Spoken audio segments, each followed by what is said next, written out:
de données. Êtes-vous prêts? Encore une fois, le numéro pour nous suivre en direct est le 641 652 53 35. Les appels n'utilisent que vos minutes mobiles. Amenez-nous où vous voulez.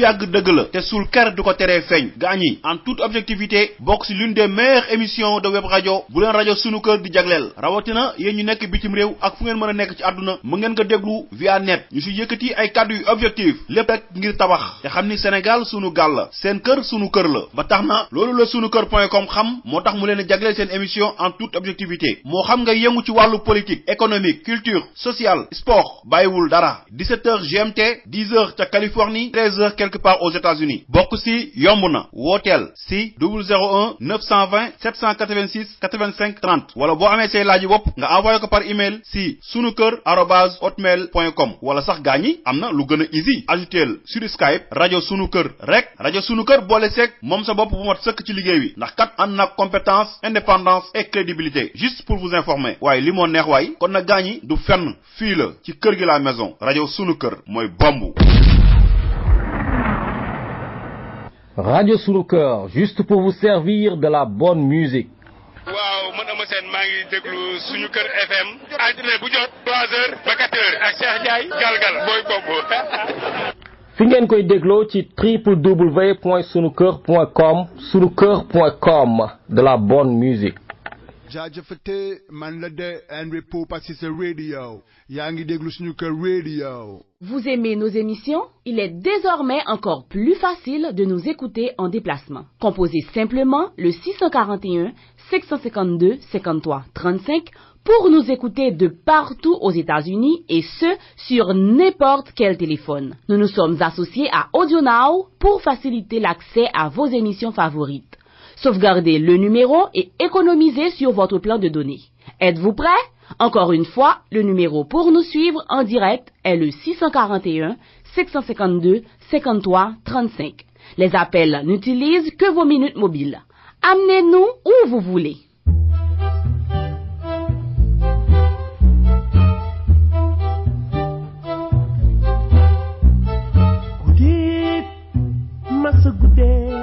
Jidi mana konto masa gude wow yeah halel yumi ni la ko bëgge wow. Voix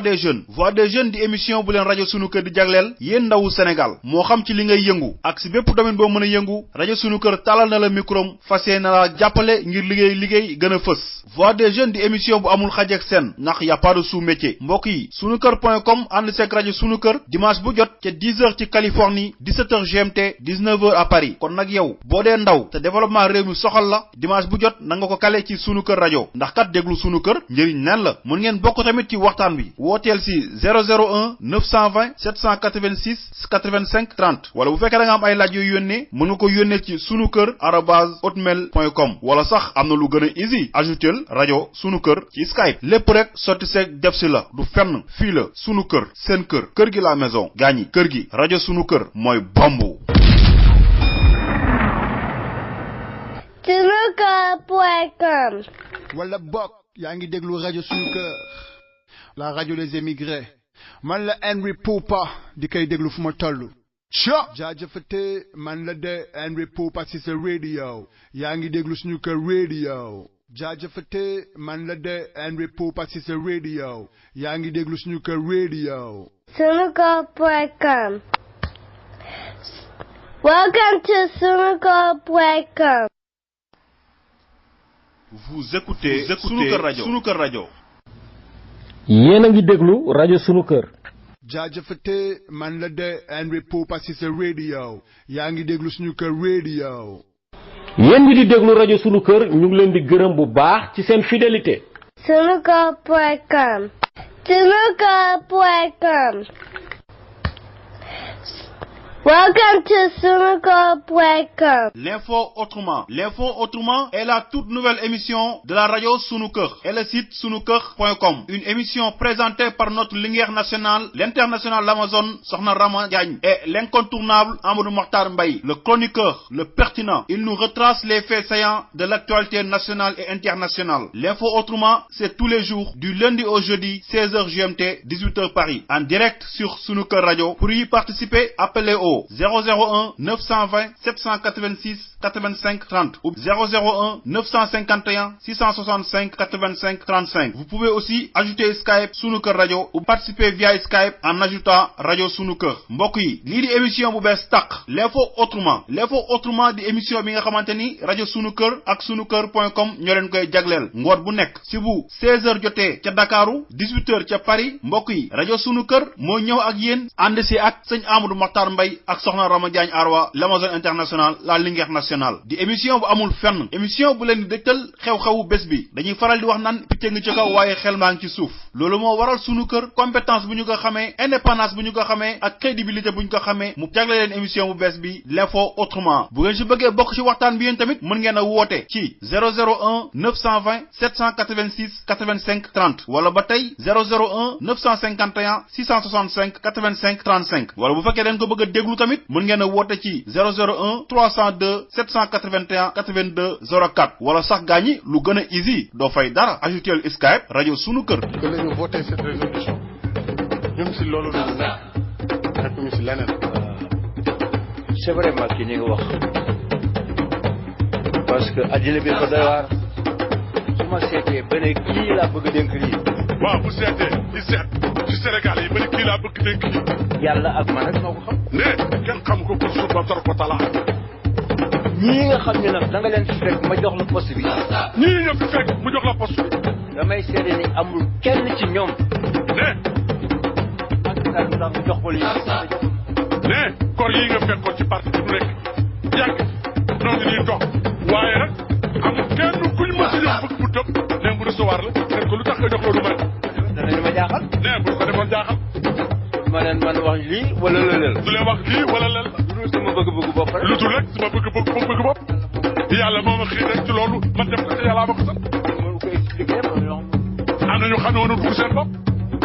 moom ma xiir ci loolu. ah président ne waaye nag yàlla ko xiir ci loolu. mu waxtaan mu ne ma léegi je veux que tu ailles au ministère de l'intérieur. en tout cas président intérieur bi xaw ma lan la woon mais dama ko ragaloon. te loolu de wax dëgg yàlla xam nga dafa diis. parce que man daal technicien laa te daal si laa gën a nekk à l'aise. mu ne ma daal il faut que nga dem foofu parce que loolu moo ma gënal. ko bu dee moo la gënal man amatuma choix. kon avec votre soutien je suis sûr que je réussirai. c'est comme ça que j'ai été nommé ministre d'État, ministre de l'Intérieur et des collectivités locales et porte-parole du gouvernement. ku la defal lii yëpp ndax am nga payam.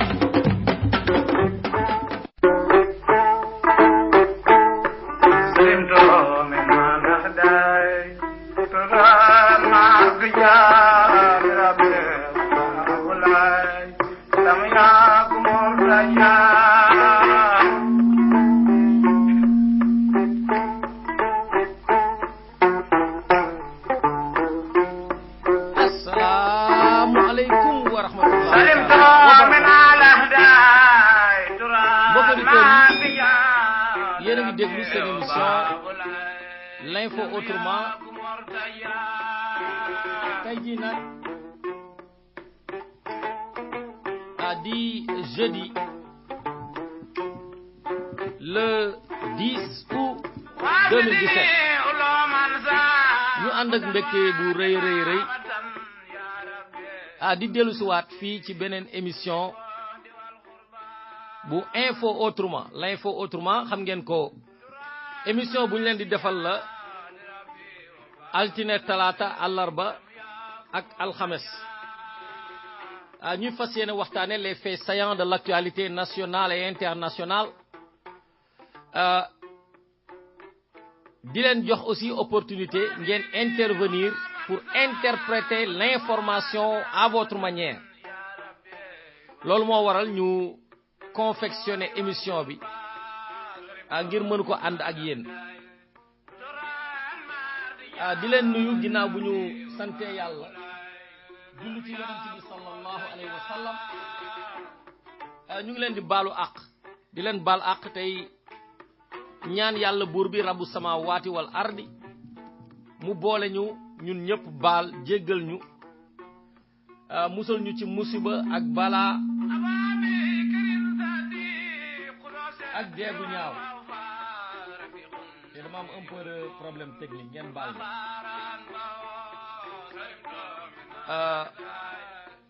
mu suturaal ñu surtout ñi nga xamante ne ñooy auditeurs yi nga xamante ne ñoo may déglu ma leen di ñaanal spécialement ni nga xamante ne ñoom seen wàllu bopp noonu la ñu koy defee du ñu ñaanal moo tax ñun tamit ñu leen di ñaanal ñi nekk ci business yi di ñu déglu ñu nekk ci tramway yi ñi nga xamante ne ñoo nekk ci salon de coiffure yi ñi nekk ci salon de couture yi ak fépp foo xamante ne sénégalais tey ma nga fa di ñu déglu ñu ngi koy nuyu di ko gërëm di ko sant dama am un peu de problème technique maa ngi jéggalu nag tey bu baax a baax a baax a baax dama dérangé woon dama laaloon li nga xamante ne moom moo di rajo bi changé setting yi moo tax xam naa ma am problème bi donc maa ngi leen di jéggalu di nuyu mbokk yi nga xamante ne ñoo nekk ci salon de coiffure yi ñi nekk ci salon de couture yi ñi nga xamante ne aussi ñoo nekk ci seen i bureau di ñu déglu ak ñi nga xamante ne ñu ngi ci seen i kër yi taal seen téléphone wala ñu télécharger application bi nga xamante ne moo leen di permettre ñu déglu rajo bi muy Sunu Kër FM ñoom ñëpp ñu ngi leen di gërëm di leen ñaanal jàmm di ko ñaanal seen njaboot may gërëm aussi ñi nga xamante ne spécial remerciement lay doon parce que dañu may woo di wane seen cofeel ndeysaan di ma encourager te c'est un peu encourageant parce que je ne m'attendais pas à ça yàlla xam na ko donc bu ñu demee ba nga xamante ne nit day bàyyi lépp li nga xamante ne moom lay def daal di jël téléphone am woo la wala mu fexe ba lijjanti ba yor sa téléphone woo la vraiment di la remercier ci ni mu jàpp ne am na situation yu bëri yoo xamante ne bu xewee nee na day xaar ba ma interpréter ko muy doog a jël position en tant que sénégalais ndeysaan am ñoo xamante ne dañu may xamal ni dañuy liggéey guddi sax yàlla xam na ko dañuy liggéey guddi mais bu ñu yewee ci fajar gi di nelaw dañuy nelaw ba heure émission bi jot ñu daal di yeewu pour déglu ko donc bu ma defulee émission day am daf leen di naqari ndeysaan maa ngi leen di jéggalu am na sax waaju ma ciy wax tey naan ma jeudi bi moom du ko bëgg a tardé parce que nee na jeudi bi moom jàpp na ne man ci laay gën a pertinent c'est normal parce que jeudi day fekk du ma liggéey ci veille bi damay liggéey guddi su ma ñëwee damay sonn waaye bala may noppaliku rendez-vous bi nga xamante ne moom laa waxante ak xale yi te di ko def ak ñoom yàlla dama bëgg ma koy respecté maa ngi ko si ñaan mu dimbali ma bu ko defee ma mën koo respecté ak ñoom bu fekkee ne nee nañ lu ñuy jàng la ñu jàng ko bu fekkee ne lu ñu bëgg ku leen koy leeralal la ñu leeralal leen ko parce que man bëgg naa sax ay mag yu ma koy defal man bëgg naa ay mag yoo xamante ne ñooñu ëpp xam-xam di ma koy defal ci wàllu diine ci wàllu social ci wàllu politique ci wàllu défendre suñu intérêt yooyu yëpp bu ma sañoon dinaa am ñoo xamante ne ñoo ma koy defal mais malheureusement amuñu ko parce que am na ñu bëri ci ñoo xamante ne bu ñuy yëngatu ci mbir te amuñu ci loo xamante ne gagne-pain la mooy maanaam koppar buy jóge di dugg ci ñoom duñ ci sawar ñi néew ci ñi nga xamante ne ñoom la ñuy dégg ñuy wax ci mbirum Sénégal mooy ñi nga xamante ne dañu leen di fay ci ay structure dañuy nekk ci ay télévision ñu leen di fay ñu liggéeyal télé bi moo tax bu ñu demee ba war a interpréter benn mbir seen intérêt nekk en jeu ñu daal di valser daal di jaxase mbir mi daal di sàmbule mbir mi ba nga xamante ne nit ki dootu ci mënati jëlee li nga xamante ne moom moo di xam-xam moo ko taxoon a jóg ndax koo xamante ne dañu koy fay bu defee ay faute dañu koy sanctionné waaye bëggoon nañoo am ay ñoo xamante ne dañuy servir gratuitement la nation. Les problèmes de l'heure ñu koy interpréter quotidiennement di ko mettre à la disposition des jeunes et des moins jeunes. xale yi ndaw yi ñu tette leen ba bu ko defee dinañu am benn formation boo xamante ne bu ñu tollee ci loo xamante ne lu ñu war a interpréter la maanaam dañuy am benn base boo xamante ne mooy doon seen base de réflexion. waaye ñun ñëpp day ñu ci ëpp ci ñun amuñu base boobu moo tax li ëpp ci ni ñuy réagir par rapport à ces nombreuses situations mooy nous réagissons avec de l'émotion moom la ñuy def te ñi nga xamante ne tey profession bi nga xamante ne moo gën a jug tey ci réew mi mooy mbirum journalisme donc journalistes yi ñoom ñoo waroon a jouer rôle boobu waaye fu toll ni journalistes yëpp ñi ci ëpp bokk ñi ci ëpp seeni profession ak seeni plume ak seeni analyse ak seeni interprétation même de l'information dañu koy jaay même ki nga xamante ne yow da ngeen am ay problème personnel soo waree analyser une situation mu nar a nekk à son avantage wala leeral askan wi ci jëf ju baax ji kooku di def mais da nga koy def rek da nga ko war a def rek nga avancer waaye boo nekkee ne da nga ne yow journaliste nga te sa interprétation information yépp yaa ngi koy teg ci rapport boo amal nit mooy maanaam yow bala ngay mën a génne sa ay xalaat ci nit mooy mu jox la li nga bëgg bu ko defee moom nga seet ci li nga yore yow ci bagage lan moo ko ci neex nga jox ko loolu moo waral fu mu toll nii ñu ngi baigné dans l'ignorance. Nous sommes une société très ignorante Sénégal ba nekk ci benn société boo xamante ne lu facile rek la facilité la ñëpp di chercher nit ñi duñu ñëw rek wax information wala waxtaane li nit ñi war a mën a jariñe bu ñu demee ba nga xamante ne nit ñi dañu leen di déglu sax dañuy dem ba yaakaar ne ñoom nekkatuñu nit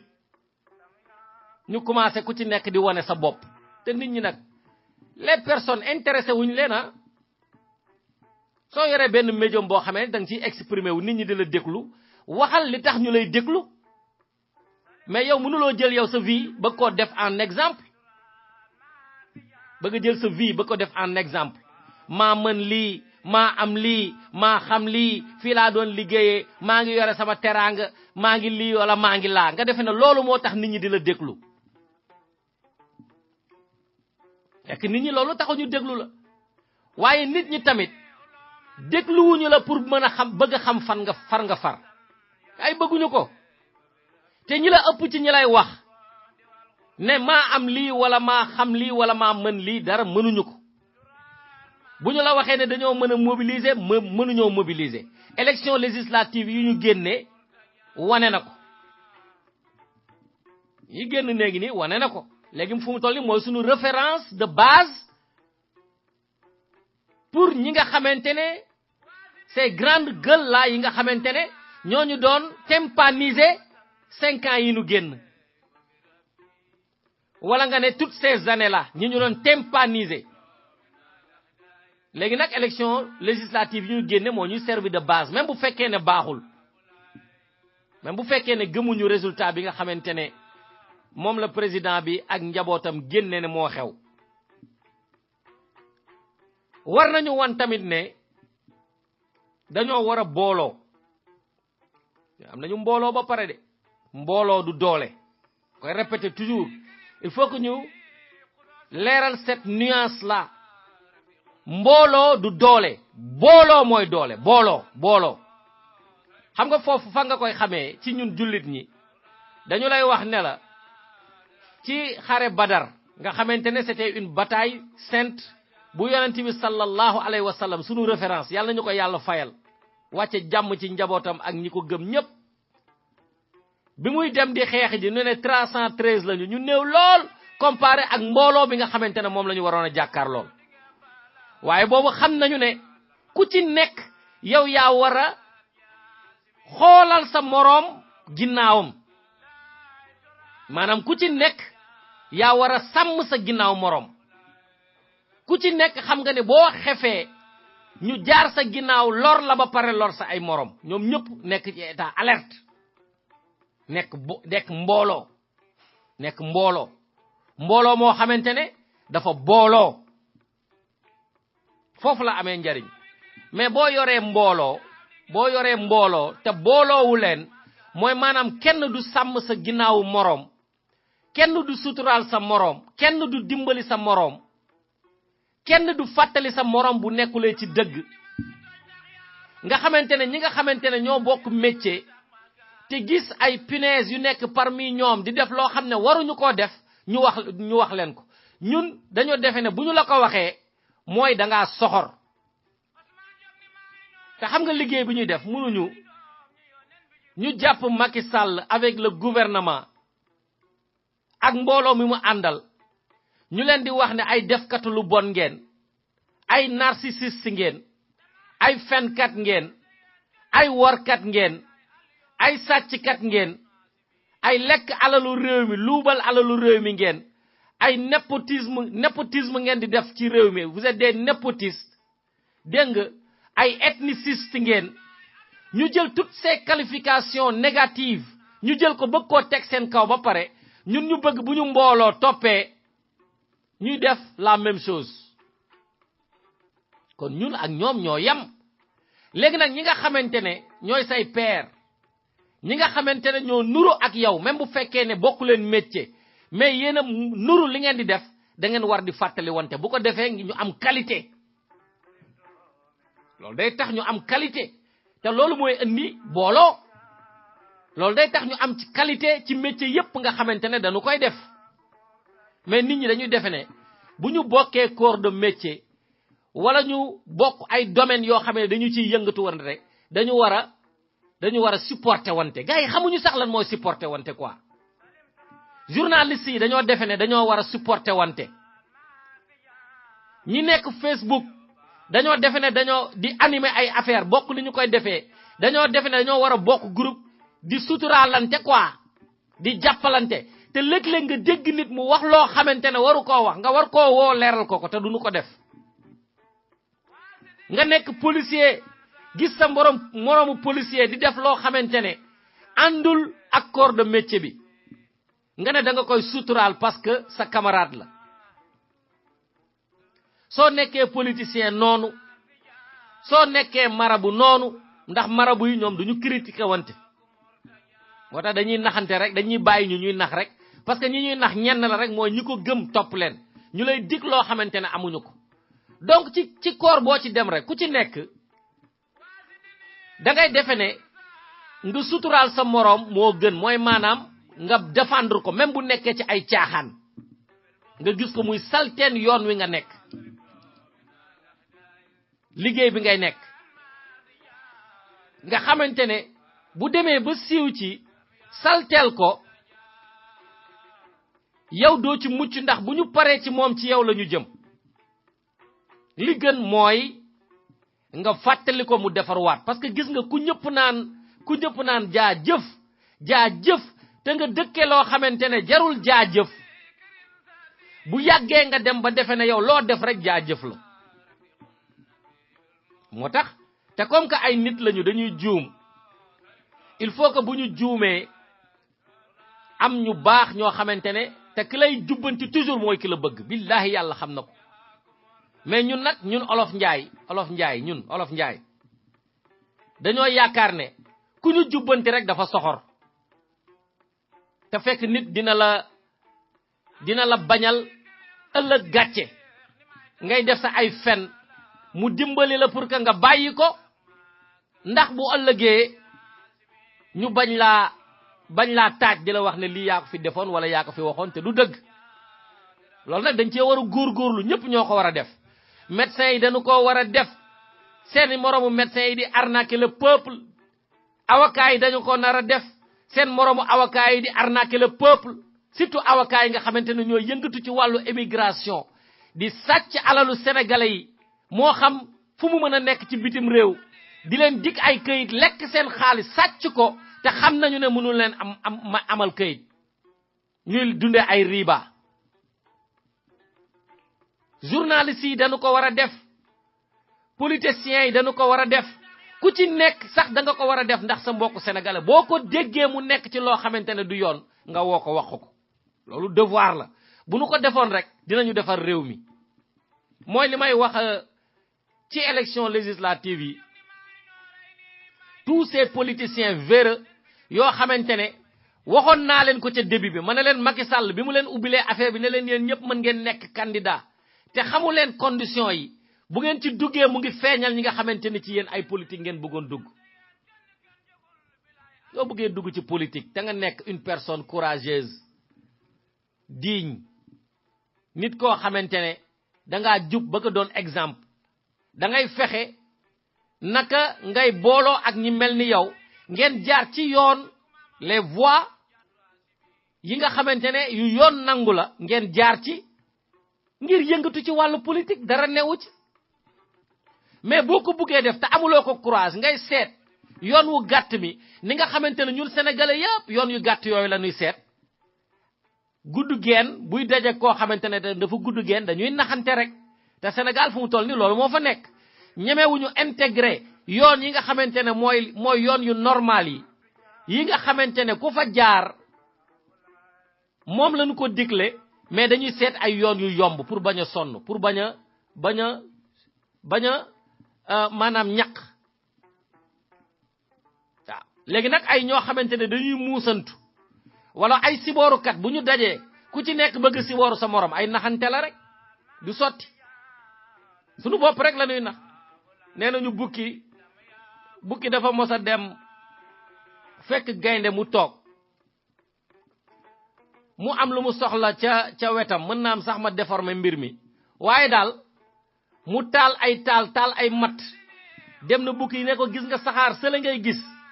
mu ne waaw mu ne ko ay yàpp yu nuy lakk la rek gaynde daw di dem seeti ji lakk ba yàpp ya fa nekk bukki jekki-jekki gis xel gi gaynde di dawee pour dem ca lakk nga xam ne moom moo ko taal mu jekki-jekki moom ci wàllu boppam mu ne pourtant boo demee foofu ay yàpp fa nekk de daal di daw moom it toppi gaynde te moom xam na ne moo taal bi pour nax gaynde waaye dafa mujj nax boppam. ñun nag fi ñu toll ci Sénégal ci situation boobu la ñu toll situation boo xam ne dañuy naxante suñu bopp liggéeyuñu loo xamante ne mooy defar réew mi góorgóorluñu ci loo xamante ne fàttaliwante ci loo xamante ne mooy defar réew mi même jëf am na ñoo xamante ne dañuy wax naan man je fais je ne parle pas je passe à l'acte mais je ne parle pas waaye dañuy fàtte ne wax moo jiitu jëf nit ñi il faut que ñu préparer leen psychologiquement ba ñu xam ne bu ñuy jëf li ñuy jëf mooy li nga xamante ne xam nañu ko wala xam nañu règles yi définir nañu règles yi wala ñu bëgg ñu jëf ñu wax ak ñoom pour que ñu xam li ñuy jëf lan la te mënuñoo dem jëf li nga xamante ne mooy yoon te kenn waxu leen ko ñu dégg ko xam ko wala fàttali leen ko ndax nit day fàtte àdduna fàttali wante kese moom la moo tax nañu ci góorgóorlu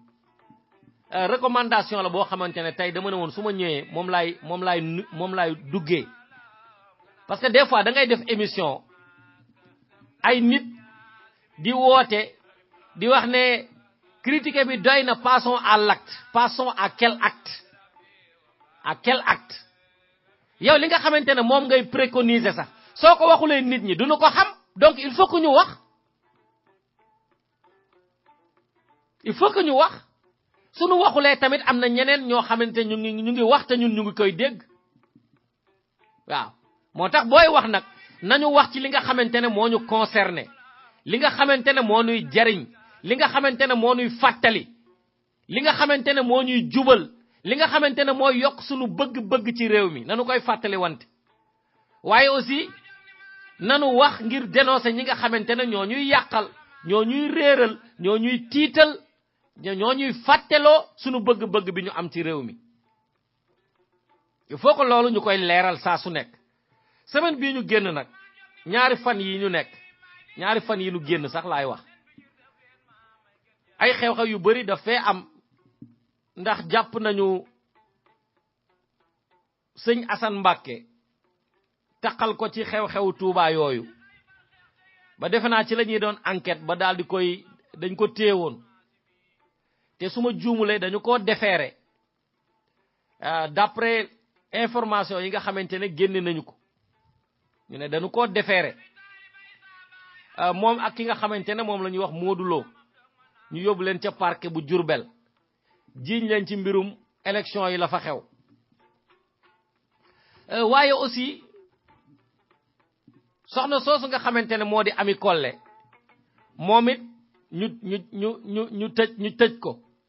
tëjaale soxna soosu nga xamante ne maa ngi ko ciy wax di leen wax li nañu leen bàyyi dañoo juum dinaa leen tegal élément bi léegi sax parce que même papay ndaw si nga xamante ne mooy Penda Ba wax na Penda Ba li mu bokkeek olof yi te moom dégluwuma de maa ngi dégg sax yeneen animateur yoo xamante ne dañuy def ay animation ci Facebook bi di répéter sama propos par rapport ak olof yeeg tukulóor yi c'est bien am na sama xarit bu may wax sax naan ma sa émission yi boo ko defee ba pare ñeneen dañuy reprendre sa ay propos di kii c'est bien nanu ko def ñëpp yëg ko rek na jàll il faut que ñu xam li nu bokk soo fekkee lu baax même bu fekkee ne nit dañoo jël ay propos sa analyse ñu wax ko te joxuñu la sax crédit bi l'essentiel li am solo mooy le message na ko nit ñi jot bu nit ñi taal réew mi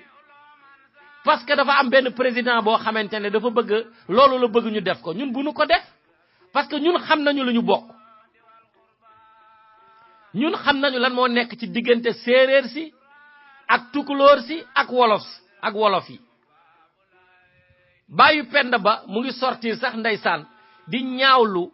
wax ji nga xamante ne doomam wax na ko propos yi nga xamante ne jël nañu ko ne doomam a ko wax mu ciy désolé vraiment mu naqari ko lool sax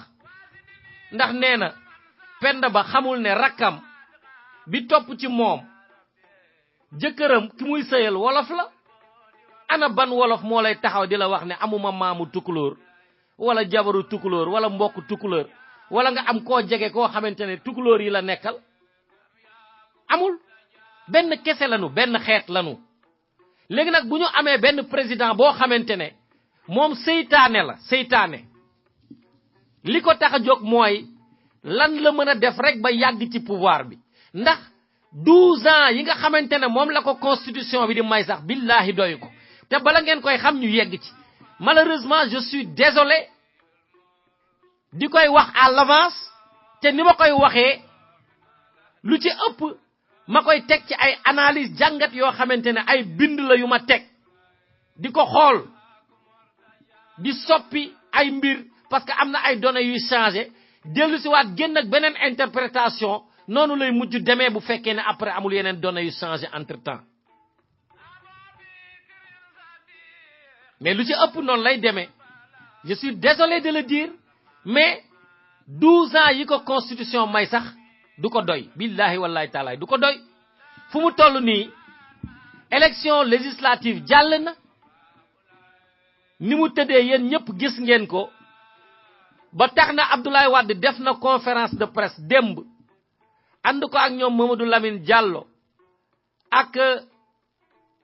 ñoom Mamadou Diop Decroix ak ñoom Pape Diop ak ñeneen ñi nga xamante ne ñoo bokk ci coalition bi di leeral nee nañu dootuñu demati ci benn élection boo xamante ne Macky Sall moo ko organisé ndax bu leen fàtte ba muy nekk premier ministre Abdoulaye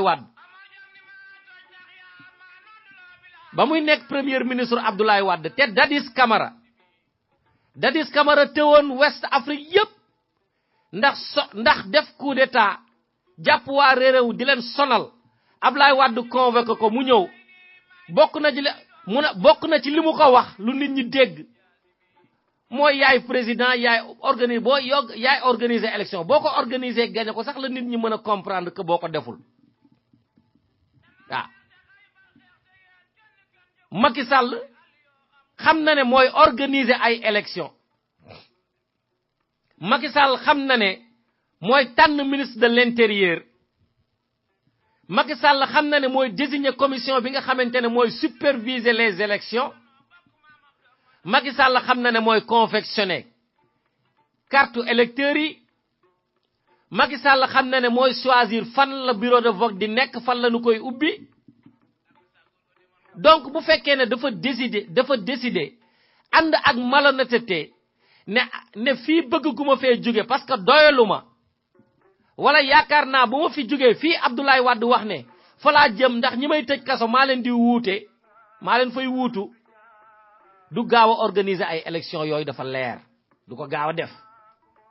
du gaaw a organiser ay élections yoo xamante ne day transparente du ko def léegi nag ñi nga xamante ne ay gor lañu parce que il faut que ñuy dellu foofu foog ñu fay dellu ñi nga xamante ne ay gor lañu bu ñu demee ci jongante ñu gañe leen dañuy nangu ne gañe nañu leen ñu féliciter seeni adversaire loolu maa ngi leen ko fay wax du leen ko répéter du ngeen ko gaaw a gis ci Macky Sall te fi mu toll nii xam na ne bu ñu demoon ba constitution bii nga xamante ne maximum 12 ans la ko may su jeexee dina leen wax na le entre temps révisé nañu fi constitution bu bees donc la loi n'est pas rétroactive ni ko Abdoulaye Wade defee woon xam nga loolu affaire question de droit la question d'interprétation la te dama leen koy wax à l'avance ubbil ngeen ko buntu boo xamante ne da ngeen a yaakaar ne ay élection moo ko fiy jële moo tax man dama préparé pour xeex ak moom maanaam pour di wax ci ay mbiram te ragaluma ci te yàkkamtiwuma ko parce que xam naa ne course marathon la parce que xam naa ni on en aura pour au moins 17 ans waaw xam naa ko ndax yu bëri yoo xamante ne dañu ko fi defoon l'histoire se répète Abdoulaye Wade bi mu fi nekkee te waxoon ne ñaari mandat la ko constitution bi may bi mu demee dafa am ñu ko woo te doyaluñu ci moom te xamuñu fan la ñuy jaar ñu ne ko est-ce que xam nga ne yow li nga wax sax noonu ak journaliste yi ba génne woon ko question de droit la nanu ko interpréter ay avocat ni moom ay juriste yu ko supporter ñëw dénoncer ko te pourtant c'est un professeur waaye dafa mujj nangu ànd ak ñoom loolu amul kenn koo xamante ne da nga koy def ñu ne tu as tort parce que ñi ànd ak yow benn côté bi ñuy appuyer mooy la loi n'est pas rétroactive parce que dañoo voté loi bu bees mënul appliquer wu ci yow te ci première année yi lañu ko def léegi nag bu ñu demee ak Macky Sall ci loolu la leen jëme mooy benn ñaareel bi pour bañ bu ëllëgee ñu dugal ko kaso wala ñu andil ko ay problème dina tax même te loolu tàmbali na ko ki nga xamante ne moo ko nar a remplacer bu ko constitution bi naree bloqué te mu xam ne nar nañ ko cee duma ndax le peuple mën naa génn ci tali bi te li ko ciy fekk lu ne la mën a doon mu préparé benn Ahmadou Ba ngi préparé waayam te waxoon naa leen ko ñeenti at ci ginnaaw laa leen ko waxoon ñiy déglu rajo boo xam nañu li may wax parce que nag awma benn intérêt di leen ñëw di leen expliquer ay mbir bu fekkee ne suivre leen ko ñi koy suivre ñoom xam nañu li may wax ne annoncé naa leen Ahmadou Ba bu yàgg manoon na ñeenti at léegi nag dafay gën a profilé wu à l'horizon ñuy gis ne Ahmadou Ba maintenant c'est l'homme fort de l'APR c'est le bras droit immédiat de Macky Sall jox na ko ay koppar ci fukki at ci ginnaaw du woon dara benn ku doon liggéey rek fi ñoom Sonko di liggéey ci impôt et domaine moom la woon contrôleur ci yooyu la doon yëngatu de toute façon préparé na ko jox ko ay alal yu dul jeex fu mu toll nii multimilliardaire la am na alal fu mu toll nii mooy Macky Sall ci jamono ji nga xamante ne dafa àndoon ak Abdoulaye Wade mu ngi koy préparé donc bu élection yoo xamante ne organisé na ko fi ay élection yoo xamante ne yu luy luubal la ndax dëtu lépp moom moo koy décider léegi nag ñoom Abdoulaye Wade am nañu ful la nee nañu élection yoo xam ne Macky Sall moo ko créé ñoom dootuñu ci bokk léegi nag dama xamul ndax ñoom bu ñu bokkatulee ci yenn ay élection yu Macky Sall dul organiser Macky Sall loolu moom du ko déranger moo tax fu mu toll ni ñoom seen coalition bi dafa war a jël yeneeni alternative dafa war a jël yeneeni décision yu wuute ak yi nga xamante ne moom lay wax parce que boo nee doo ci bokk lan lay tekki mooy doonuloo candidat légalement su ay élection ñu organiser ko bëgguloo doonu candidat loolu c'est ton problème te boo nekkulee candidat mënut a déranger Macky Sall ndax Macky Sall amul jom te loolu gêné wu ko ndaxte ay élection yoo xamante ne ci lañ koy fal lu nit ñi néew te moom mu falu rek moo ko gënal moo tax élection législative yi ñu empêché leen yéen ñëpp ngeen jot seeni carte ñu empêché leen yéen ñëpp ngeen xam seen bureau de vote fan la moo tax ñu empêché leen yéen ñëpp aussi ngeen mën a defoon ay activités politiques pendant 5 ans pour ngeen bañ a mën a motiver seeni militants pour que ñu mën a ànd ak yéen waaw donc lu nit ñi néew du ko déranger donc li ngeen war a jël yéen mooy waa coalition bii nga xamante ne mooy gagnante wattu Sénégal bi Abdoulaye Wade nekkoon test de liste bi seen décision boobu ngeen jël bu fekkee ne loolu mooy seen décision finale xoolaat leen ko wala bu fekkee ne bokk leen ci ay élection ana lan ngeen di def te loolu da ngeen ko war a leeral mais bu ngeen ñëwee élection jëm ngeen ne bokk leen élection Macky Sall day dem rafale élection yi daal di avancer dem parce que am na ay dëkk yoo xamante ne tey président bi dañ leen di élire à 90% parce que amul candidat léegi nag yow boo amulee candidat one way lay doon mooy une direction unique ñi mu jaral ñu dem voter ji bu ñu ñëwee comme que amul candidat kenn la ñuy woteel bu ñu woteelee kooku am 90% mais xam nga ne élection yu jaar yoon mënut a am ay nit di gagner sax di am 80%. waaw da lu am sax sens surtout bu fekkee ne ki ko gagner moo jiite réew mi da lu am sens donc na ngeen xoolaat décision boobu ngeen di def parce que mën nga gedd wala mën nga wax ak nit ak gor nga wax ak moom wax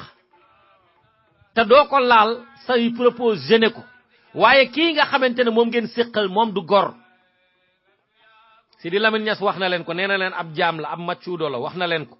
moo tax lépp loo xamante ne mbirum ñàkk fayda la lépp loo xamante ne jëfu ñàkk ngor la lépp loo xamante ne mbirum waraate la lépp loo xamante ne da koy def te le seul bénéficiaire c'est lui du ko déranger donc mënu leen ko wax ay wax yoo xamante ne da ngeen a bëgg a jouer ci conscience am te moom amul conscience nitu gor donc message bi du jàll donc li ngeen war a def mooy jël yéen ñi ànd ak Abdoulaye Wade ak ay alliés li ngeen war a jël yoon yi ngeen war a jël da ngeen ko war a définir te ànd ci ak fit nag ngeen ci war a ànd ak fit waaye ñëw naan ay élection yu Macky Sall organisé yéen bi ngeen fi nekkee jiite réew mi yéen a doon organiser ay élection xëy na nag ni ngeen jubee moom jubewu ko waaye yéen a yoroon ministère de l'intérieur teg fi Ousmane Ngom mu organiser ay élection ngeen ñàkk ko donc xëy na ay gor ngeen wala ay nit ñu jub ngeen wala alors respecté ngeen la constitution ñu am na kenn koo xamante ne dafa tiit li mu yore ci alal doyu ko li mu yore ci pouvoir doyu ko ku ko critiquer mu tëj la kaso ku mu gis ngay monter di am ura mu defe ne da nga ko bëgg remplacer mu bëgg la galgal gaaw bala nga koy galgal su ngeen seqee ak ku mel noonu nag naan ko yow élection boo organisé man duma ci dem xam nga ne da ngay nax sa bopp yow yëfu caaxaan la moo tax ñoom Abdoulaye Wade ak ñi ñu àndal li ma leen bëgg a wax tama koy wiiri mooy yëfu caaxaan la ñu nekk Abdoulaye Wade nag ak ñi mu àndal ci yëfu caaxaan la ñu nekk waaw ci la ñu nekk nag léegi nag na ay élection am incha allah en 2019 ngeen ne élection yu Macky Sall organisé du ngeen ci dem xanaa bu boobaa nag da ngeen génne li tax li ngeen nar a def te loolu bu ngeen ko génnee te àndul ak yoon da ngeen di neex duma di neex duma parce que du doon yoon motax li ngeen wara génné té mu légal génné len ko légui su ngeen dé contester élection yi ñu jall contester len ko li len ci constitution may ngeen def ko légui ni waye élection yu Macky Sall organiser té yeen ngeen daan organiser élection duma ko nangu yeufu tiaxan la ni ndax seen bop rek té ñi bu ngeen wowe nit ñi duñu ñëw wala bu ngeen wowe nit ñi ñu xuxal len sanni len ay lacrymogène ngeen delu Ablaye Wade rek mo ci géré ñi ci dess ñep Macky Sall xam na né mo len mën Ablaye Wade rek la ci dul dugal kasso waye ñi ci dess ñep xam na né dañoo ragal kasso comme mom motax muy muñe ni di neug ni légui nak bu féké né bëgg nañu soppi réew mi té ngeen japp né am ngeen majorité commencé len légui ngeen trouver ay alternative waye bind ben manifesto ben livre blanc nan ay élection yu président bi organiser dootuma ci dugati ay waxu tiaxan la té war nañu ko sétat bu féké la force lañu wara utiliser ñu utiliser la force parce que Macky Sall jaral nako lepp pour utiliser la force pour rester au pouvoir légui nak fi xamul né amna ñu mu ko jaral ñu nek en face de lui day avancer rek kuy doré té xamul né yat bi mu yoré dafa saf fi ak nanguwuñu ko duma ko du xamne safna day defé né sax gaayum koy door dañuy tiaxan rek dañuy jouer film dal moy manam mbir mu saful légui nak nanu ko jamarlo ak ñom lolu moy li jara def té lolu bokku na ci li nga xamantene ci ñaari fan yi nu genn bokku na fi genn Ami Collé nak tej nañu ko ci kasso bi bi lolu xewé amon na ay yenn musiciens yo xamantene dañoo dem ci télé Youssou Ndour bek radio Youssou Ndour bi di gëna enfoncer Ami Collé ndaysan ay artistes comme mom waye ca côté ba amna ay artistes gor yu bari nay leen gis ñu dem def ben genre conférence de presse invité journalistes yi di ñaan président de la république bi pour mu bayiko xam nga fofu lolu mo lay wone réew mi amul justice gis nga nit ñi su injustice amé kenn rek lañuy dem ñaani ji pour mu balen moy le président moy limu accumuler ci ay pouvoir mo bari mais gis nga buñu séparer won le pouvoir judiciaire ak le pouvoir exécutif et le pouvoir parlementaire ku ci nek ki nga wara waxal ngay waxal mais un président de la république warul won mëna jouer té deful amnesty deful dara waru wo mëna influencer ci ku ñuy tejj kasso mais nak comme que dégg nañu président de la république mu né amna ay dossier yo xamné mo ci tek loxom bu ko ci tegul won loxom musiba xew donc nit ñi xam nañu né ku ñu tejj kasso mom la neex Ami Collé mi buñu ko tejé ci kasso bi mom la neex légui nak bu ko artiste yi ñaané mu bal ko ça veut dire que ni su balé Ami Collé mom la neex ñu bay ko té lool dañ ko wara génn ci réew mi ku def infraction justice wala dal ca kaw ñu bay justice dal sa kaw mais bu fekkone justice kessé lañuy appliquer Ami Collé du dem kasso bu fekkone justice kessé lañuy appliquer même Penda Ba dañu koy rappeler à l'ordre mais du dem kasso nak amna bima waxé ci mom amna ñu bari ñoo xamantene dañoo jël affaire bi bëgg ko jappé xol nan no dégg na la li ngay wax nan Penda Ba ken waru ko tejj han Penda Ba dafa saga olof yi sagawul kenn bopam kessé la sagawul kenn ndax rakam bu jigen bayam neena ay wolof lay seyel te wolof yek tukulor yi ñoo jaxaso ana ñaata tukulor la sen bay wala sen yaay nek wolof wala séréer su doon loi rek lañuy appliquer Penda Ba du teud kasso ndax freedom of speech la am ñaat xam nga liñu tubab yi rawé moy problème d'organisation amna yo xamantene ay futilité la ana ñaata tubab ñoy nek fi def ay vidéo di saga nit ñu ñuul ñi wala ay nit ñu ñuul ñuy def ay vidéo di saga tubab yi di sagante ay xéet amna ñuy def ay vidéo di saga juif yi ba tay mais lolu ci freedom of speech la bok ay saga la d'accord mais limu xalaat ak limu yek ci moment bobu la wax su fekkee ne dañ ko wara rappeler à l'ordre ñu rappeler ko à l'ordre mais jaru xulo diko tejj ay kasso donc buñu dissocié woon rôle yooyu nga xamante ne moom la président de la république bëgg a jouer te jouewul benn rôle rek ay rôle lay jouer suñu ko defoon artistes yi tey ñoom xumaan ñoom Abdou Guita Seck ak benn soxna su jigéen suy way Gigi la tudd di suma juumalee je me rappelle plus duñu def ay conférence de presse naan dañuy baalu Macky Sall pour mu baal Ami Collé pendant ce temps ay waykat yoo xamante ne seen cassette kenn du ko jënd lu seeni jawar ak seeni doom ak seeni mbokk te dañ leen koy forcer moo tax ñu koy jënd ñu defe ne bu ñu àndee Youssou Ndour day tax ñu am les talents de Youssou Ndour wala Youssou Ndour defal leen facilité ñuy dem di tëgg ay Hollywood Bowl wala somewhere else ñu defe ne ànd ak Youssou Ndour di ko sibooru moo tax ñu mel ni Youssou Ndour nul n'est devenu grand par l'imitation àndandoo di toppandoo Youssou Ndour wala di ko jege wala ngeen di reer ak moom wala di ko fréquenter du tax ngeen mel ni moom don ku ci nekk ak sa morom bokku leen ay doom ñu ciy profité di génn di def ay sorties naan Ami Collé li mu wax dafa ëpp ak ñi naan man bi ma déggee li Ami Collé wax dama kii Ami Collé day politique te li muy wax bi mu koy wax ci campagne la ñu nekkoon ci forum la nekkoon forum boo xam ne ña fa nekk ki ñuy supporter xam nañu ko day politique ay mais qualification yooyu nga xamante ne moom la jël yépp ci politique la ko teg day politique dafa am ku mu supporter léegi nag buñ ko jëlee nga xam ne Senghor doon wax Ablaye Wade njombor la yow nga ñëw ne gaynde nga kii ñëw ne la yow doo gaynde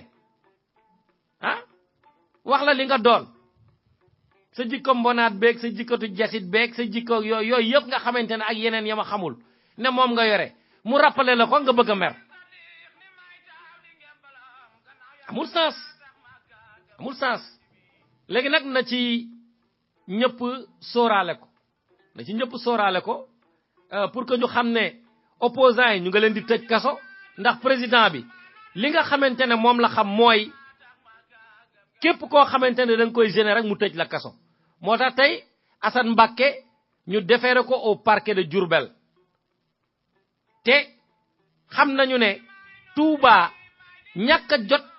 mais nit ñi dañoo dem pour voter ji ñëw duñu fa fekk carte seen candidat gars yi ne kon kenn du fi voter am na ñoo xamante ne bu ñu jotul woon seen carte bu ci nit ñi jàppul woon kenn du fa voter yooyu yëpp day am ci ay frustration la sénégalais yi jóg daal di jaxase bureau de vote bi ne kenn du fi voter ñu ñëw jàpp ay nit tëj leen ne leen yéen a ko def profitoo ci pour se débarrasser de quelques adversaires politiques leneen li nga xamante ne aussi bëgg naa koo yokk ci mbir mi mooy drame bi nga xamante ne moo amoon Demba Diop nee nañu dafa am ci ñenn ci habitation yi ci habitant Wakam yi ñoo xamante ne nee nañu fukk lañu dañu leen a jàpp tëj leen ne dañu leen di déférer te li leen ci mën a fekk ay délit la yu rëy ndax nee nañu ñoom ñoo instigué li waral histoire bi am foofu noonu ba am ñoo xamante ne dañu cee faatu ndax miir bi daanu na waa Wakam nag mer nañu lool sax waaw ndax maa ngi gis sax président des supporters du club de l'Ouest Wakam muy Mamadou Timéra mu génn di def benn déclaration di ñaawlu li nga xamante ne autorité sénégalaise yi jël nañu ko pour écarter wala sonal seeni équipe mu koy ñaawlu ndax jàpp nañu leen te ñoom mënuñoo xam sax naka la ñu leen jàppee danay xamuñu ko mais na ñoom xamuñu lu leen jàppee ndax foo xamante ne ñii ay nit ñuy sànnante ay xeer waa Mbour di sànnante waa Wakam di sànnante ay nit di daw policiers yi di sànni lacrymogène ministre bi ñëw écarté policiers yi ne amuñu ci benn responsabilité léegi ñu xëy nag daal di jubal Wakam jàpp fa fukki nit nee nañu ñoom lañu koy jiiñ di wut ay bouc émissaire waroon nañoo gën a mën a enquête mbir mi li nga xamantene aussi jot nañ ko ci information yi mu nekk ci surtout Walfadjri modi nenañu Mame Mbaye Niang dafa limoger son chargé de mission parce que nenañu dafa votel Aminata Tall Sall nena Aminata Tall Sall dal la votel légui motax mom mu limoger ko dal waaw mom lolu nga xamantene moy li nga xamantene genn na ci presse bi motax mo lay won ne fonction yi nga xamantene mom moy am mu nekk ci fonction publique ñi ëpp ci ñi nekk ci fonction publique dañu leen fa bayyi wala ñu bayé ni leen fa wala ñu leen di recruter c'est parce que dañoo and ak nguur gi ñi nga xamantene ñoo nekk ci nguur gi bu ñuy recruter duñu recruter rek ko xamantene da nga am ay compétences dañuy seet ñenn ñoo xamantene ñoom ñoo and ak ñoom parti politique wala di leen supporter wala di leen wotel bu fekkee ne li nga xamantene moo génn Mame Mbaye Niang loolu def na lu ñaaw loolu moo bokk aussi ci information yi nga xamantene bëggoon naa ko génne partager ko ak sunu mbokk Sénégal yi nga xamantene aussi ñoom ñoo ñuy déglu ñu bari nak def nañu ay sortie di ñaawlu japp sëñ Assane Mbacké waaw amna benn audio buñ ma fi yónnee sax mais audio bi d'accorduma ci lépp li nga xamantene moom lañ ci wax motax duma ko tek waaw loo xamantene day diviser xeet yi wala muy jaxase ay nit dinaa ci am beneen interprétation waaye ki nga xamantene nag moo ko wax bu nangoo ñëw wax turam wax mooy kan ak fi mu dëkk daal di jël ses propres propos wax ko bu boobaa moom mooy jël responsabilité boobu mu def ko mais du ma diffuser ay information yoo xamantene peut-être c'est anonyme mais aussi leerul ci may position yooyu man ànduma ci gëmuma ko donc duma ko jàppee noonu daal waaw Clédor lii nag nee na Ami Collé demandé wul pardon xam nga sunu journalistes yi dañoo am ñoo xam ne ñoo leen di nekkal ci commissaire yi moo tax même policiers yi dañuy def ay dig ñi fay enquête dañuy invité nit dañuy jàpp nit di ko interroger bu ñu paree génne procès verbal bi jox ko ay journalistes ñu génne ko ñaan waaye kii dañ ko indi fii di ko tiital mais dafa saw tubayam mais kii dafa ñëw ñu koy laaj ay question muy jooy wala kii dañ ko ñëw mu naan dimbali leen ma baal leen ma na ma Macky Sall baal léegi nag maître Clédor Ly nee na Ami Collé n'a jamais demandé pardon à Macky Sall li mu wax nag foofu ñun xamuñu ko léegi nag ñoom génn nañu jox seeni journaliste ñuy humilier ndaw si parce que Sénégal boo contré nguur gi ba ñu jàpp la ba yóbbu la dik wala fenn wala ñu lay tëj kaso buñ la tëjee kaso sax pénitencier dañ lay toroxal pour avoir attaqué le gouvernement wala lu demee noonu dañu lay sonal parce que ñoom ñëpp dañoo far loolu mooy li nga xamante ne bëggoon naa ko ci yokk li ma ci bëggoon yokkaat aussi moo jëm ci mbirum accident de la route presse bi génn na ne en 8 mois on a eu 282 morts yoo xamante ne ci accident de la route la amee ndeysaan loolu bari na loolu mooy weer bu ci nekk li ñu ciy am ci ay nit yu dee maanaam kii bi mooy 40 moyenne bi mooy presque mooy moyenne bi mooy maanaam daanaka lu jege 40 mooy dee ci tali bi te xam nga ni loolu indiscipline moo koy li ci ëpp indiscipline la ak tali yu baaxul moom mooy li nga xamante ne moom moo ñu andi ci kii ni parce que lii nii catastrophe la saa yoo ubbee presse bi lire ko bis bu nekk di nga dégg ñu ne la accident am na fenn y a eu au minimum 2-3 morts ak ay dégâts matériels yoo xam ne kenn xamul lu mu toll waaye li ci tegu mooy ay gaañu yoo xamante ne duñu ko mën a faj nit ñi nañu def ndànk dañ ci def ndànk loolu mooy li nga xamante ne bëggoon naa ko ci yokku xanaa ma jox képp koo xamante ne bëgg nga yokku dara ci waxtaan bi mën nga woote interpréter l'information ci d'une manière boo xamante ne ay nit dinañ ci mën a jàng bu ko defee ku ci mën a jàng nga jàng ci waaw boo ko bëggee def nag mën nga ñu woot ci Skype bi rajo sunu kër wala nga woo ma ci Facebook bi sax ku ma ci woo dinaa la mën a dugal nga wax sa xalaat wala nga woo ñu aussi ci numéro téléphone yi 951 665 85 35 wala 951 242 50 51 wala 920 786 85 30 yooyu yëpp boo ñu ci woowee dinañ la mën a jox kàddu gi bu ko defee nga wax li nga xamante ne moom nga xalaat ci par rapport li ñu jukki wala beneen information bu ñu war a jukki te temps bi mayuñu ñu koy jukki aussi ngeen jukkil ñu ko bu ko defee ngeen interpréter ko Ahmadou Diop ma njëkk ci yow. waaw asalaamaaleykum Ndiawar Diop. waaleykum salaam. waaw maa ngi lay gërëm ci discours bu rafet bi nga def parce que ci nga dëkk. waaw ak say analyse yu rafet yu pertinente yow parparloo suñu réew mi nga faral décryptage massif ngay def sans complaisance. waaw actualité internationale affaire nationale bi nag bari na parce que dictateurs yi day ñoom ci loolu la ñu mas a nekk dañuy organiser seeni tappale ba pare nag di wane ne ay victimes lañu maanaam di jaxase réew mi comme ça noonu perte suñuy ko ci barma affaire machiavélisme la voilà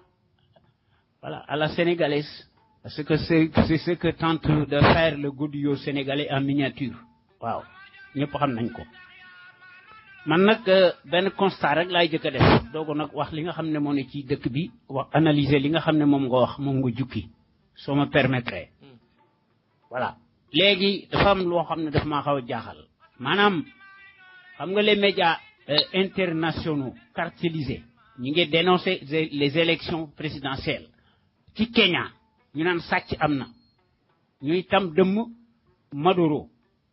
ci Venezuela parce que élection de la constituante moo fa nekk waaw léegi mbir moomu coow li bari na maanaam dafa faire couler beaucoup d'encre man li ma jaaxal ci mbir mi lorsqu'il s'agit du braquage électoral permanent au Sénégal muy Macky Sall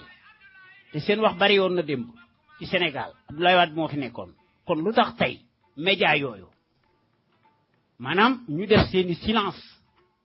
xanaa seeni radar yi nga xam ne dañ ko arrimé à la démocratie mondialiste xanaa dañoo gumba parce que média yooyu dafa mel ni que silence radio parce que tous restent passifs sur la question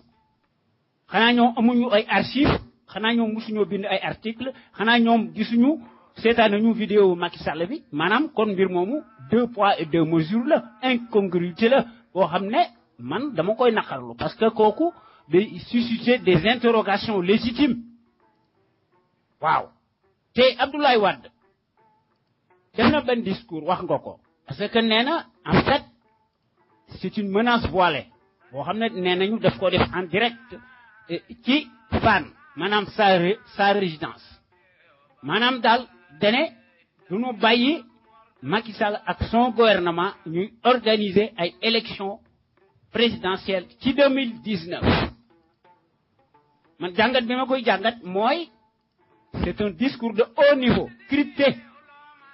il faut donner le tempo ndax ñu mën a organiser la riposte proportionnellement en fait à la tyrannie ndax ñu mën ko déboulonner parce que day jekkal ndax boobaa buñ ko defee ñu organiser des élections présidentielles libres démocratiques et transparentes waaye lim ci jublu mooy Abdoulaye Wade est bien placé pour parler sur la question parce que dañ ko doon dingat ci place de l'Obélisque ndax Abdoulaye Daouda Diallo finalement moo tax muy wax parce que moo nekk le bras droit bu Macky Sall parce que moo fexe ba ñu sàcc élection yi parce que élection yoo xam ne ay jubadi moo ci nekk du ma ci dellu si xam nañu conditions yi nga xam ne ci la ñu nekk léegi nag bi nga xamante ne bii ne parce que actuellement en Afrique les nouveaux tyrans reprennent du service parce que dañ leen di jox publicité ndax dañ leen a ngemb parce que bu ñu fàddee kenn dañuy indi keneen c'est le cas de Macky Sall bi nga xam ne finalement il est dans une mauvaise posture parce que Amadou Ba c'est un cas inédit c'est le poulain bu Macky Sall autrement dit Amadou Ba le ministre des finances et du plan ban jàng la fi jàng dara jàng ko fi Macky Sall dafa sàcc xaalis jox ko publicité parce que Macky noonu lay defee démocratie am d'ailleurs sax loolu mooy li nga xam ne moom la Alassane Ouattara def ci Côte d'Ivoire mu def ko Daniel Kablan Junka maanaam moom la nommé vice-président waaw ci la nouvelle constitution moribonde créée de toutes pièces loolu la parce que Macky Sall ak Alassane Ouattara concurrence déloyale lay def ci seen i ndëngte c'est ça la vérité te loolu il faut que ñu bàyyi ci xel parce que Macky loolu la nekk voilà ci la nekk parce que wóolatut Aliou Sall parce que moom Aliou Sall moom dañ ko tam ci lu bari waaw Ami Collé Dieng nag ak Penda Ba parce que man mooy foofu laay sax ci sama analyse parce que pour la première fois dans l'histoire du Sénégal lii musu fay am donc bu ñu demee ba nga xam ne Ami Collé Dieng chanteuse ak Penda Ba ndax Macky dafa def ay ndëngteem mais kooku diversion la maanaam exutoire la te kooku c'est une première dans l'histoire du Sénégal daf koy def lu maanaam ñu fàtte ay ndëngteem te Ami Collé Dieng defut dara la defut Penda Ba nag li tax mu wax ko c'est parce que xëy na Macky Sall moo ko wax loo parce que kenn léeg-léeg lu ko sukkoon voilà le problème parce que Macky moo ko tey pour que ñi fàtte ay ndëngteem defeere nañ leen ñoom ñaar voilà le problème Serigne Assane Mbacké nag man moo ma ci gën a jaaxal ci affaire boobu waaw Serigne Assane Mbacké waaw léegi moom kañ la Macky Sall di pareeg moom parce que Serigne Assane Mbacké non seulement wootewul parce que dañ ko ôter son droit légitime bi nga xamante ne bii ne moom non seulement wootewul waaye dañ koo denc bi nga xamante ne bii ne le braquage électoral am na Macky Sall mu déféré ko au parquet de Diourbel parce que kooku c'est un scandale tout simplement parmi tant d'autres loolu li ci Macky di jublu mooy Macky day fexe ba def dans le substrat des Sénégalais maanaam muy sacraliser la tyrannie te loolu duñ ko nangu pour le faire taire voilà le problème man noonu laa ko gisee te li wóor mooy bala ndo sonn lay def dana fi tëj yeneen sëriñ bu ñu defu ndax ci stade Demba Diop nag il y va de la responsabilité directe de l'État et de sa police de la Stasi ay fusible lañu parce que Macky day procès la police voilà le problème Macky bi fi ñëwee ak léegi il n'est responsable de rien comment se fait-il que bi nga xamante ni mi bateau le Joola am na Abdoulaye Wade il était responsable loolu naka la mën a nekkee parce que c'est la continuité de l'État voilà loolu laa ko gisee parce que man Abdoulaye Wade li mu wax daanaka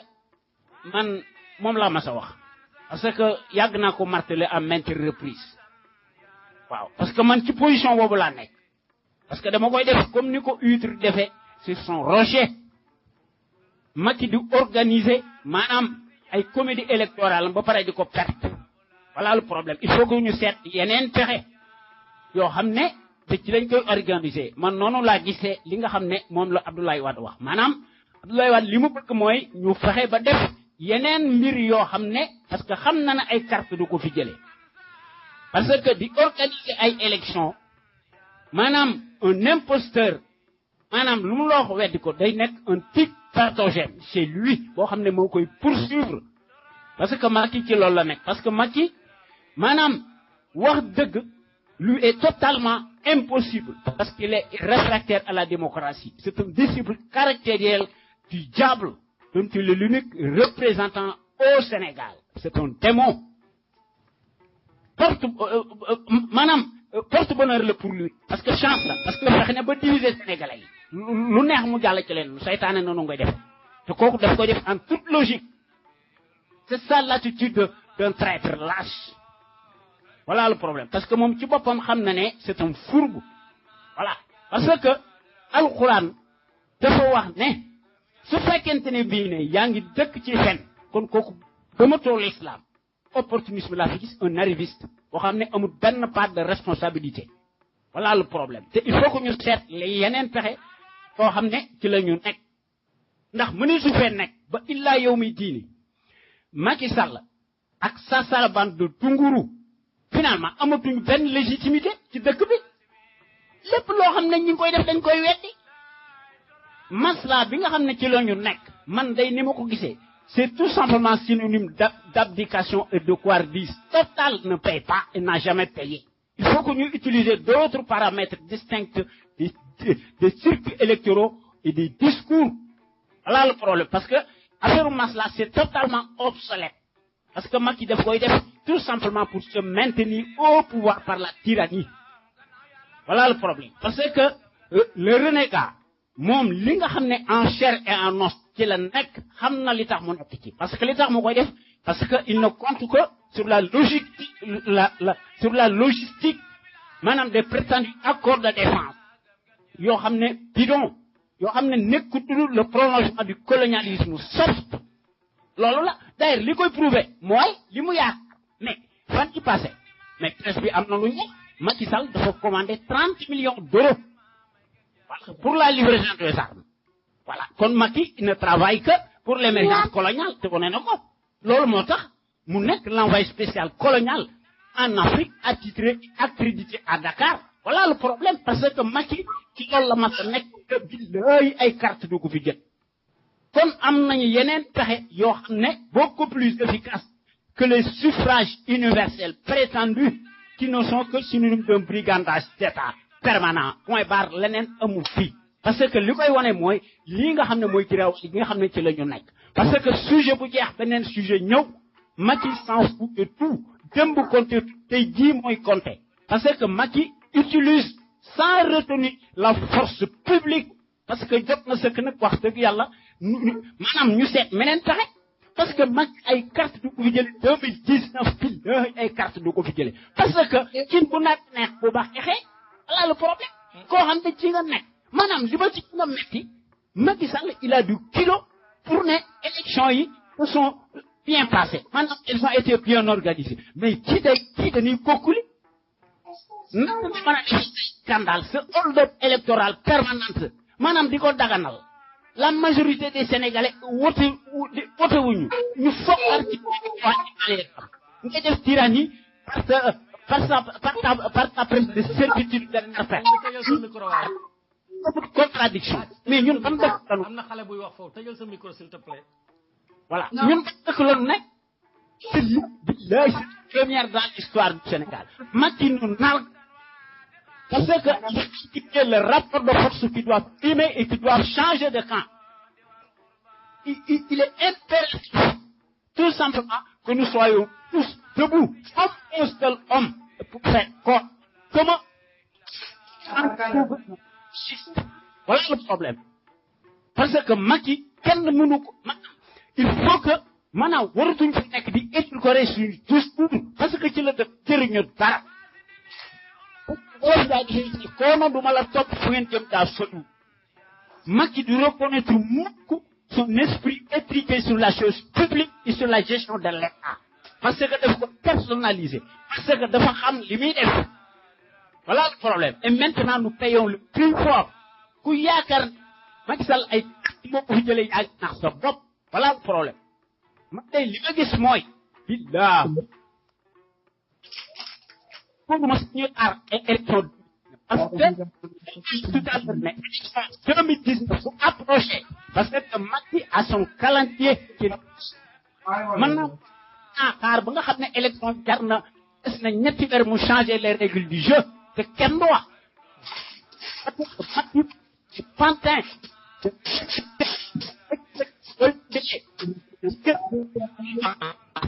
li koy prouver pare ci Afrique ci Afrique ñu doo dégg mukk Europe di ko dingat maanaam la communauté suprémaciste blanche montagne du ñu dingat mukk seeni dictateur parce que seeni canis lañu.